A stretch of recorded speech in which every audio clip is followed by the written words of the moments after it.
Mets-toi dans une position de juge. À ta droite, un ami, à ta gauche, un ennemi. Est-ce que tu réussiras à mettre de côté tes émotions et de mettre en avant l'équité?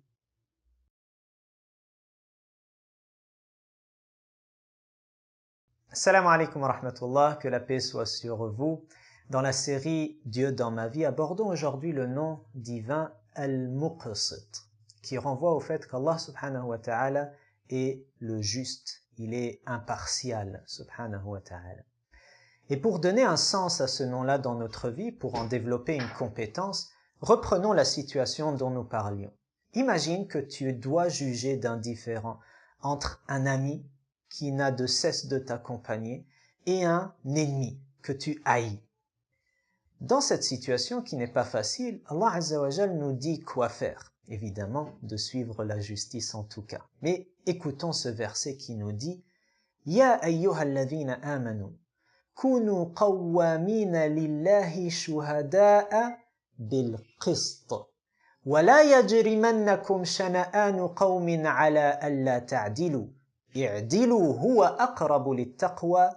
Wattaqullaha inna Allaha khabirun bima ta'malun. » Ô vous qui portez la foi, soyez très droits dans votre pratique de la religion et soyez impartiaux quand vous êtes appelés à en témoigner. Et que la haine, l'aversion que vous portiez pour quelqu'un ne vous pousse pas à faire injustice. Soyez justes, vous serez plus proche de la conscience divine. Craignez Dieu, ayez conscience de sa présence. Dieu sait parfaitement tout ce que vous faites.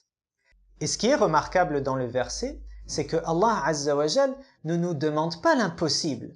Il ne nous demande pas de refouler nos émotions et les mettre complètement de côté, de s'en débarrasser. Nous sommes des êtres d'émotion.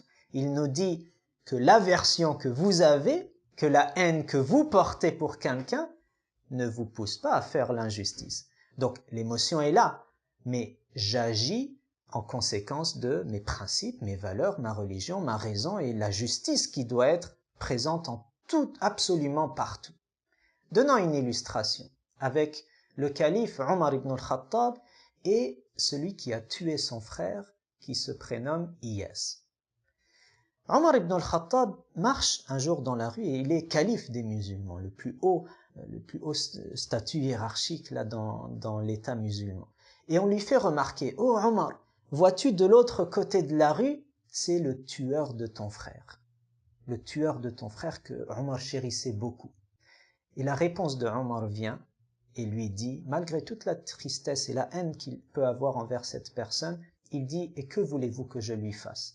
Maintenant qu'il s'est repenti, qu'il s'est converti, qu'il fait partie de l'État, c'est un citoyen, ses droits sont garantis. » Il est même rapporté que Omar ibn al-Khattab radiyallahu anhu va se retrouver face à Iyas et qu'il va lui dire son émotion, qu'il ne l'aime pas pour avoir tué son frère. Certains vont dire, il lui a même demandé de ne pas se présenter face à lui, de ne pas se mettre vis-à-vis de lui, pour ne pas que les émotions prennent le dessus. Et Iyas là va lui poser une question. Est-ce que cette haine que tu as face à moi me prive de certains de mes droits? Et Omar radiyallahu anhu de lui répondre, non, tes droits ils sont garantis.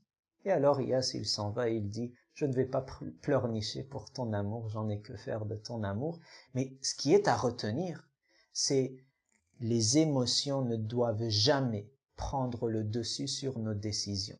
Que Dieu nous permette d'appliquer cette justice impartiale et de mettre les émotions d'amour ou de haine sous l'emprise de la raison, de la religion.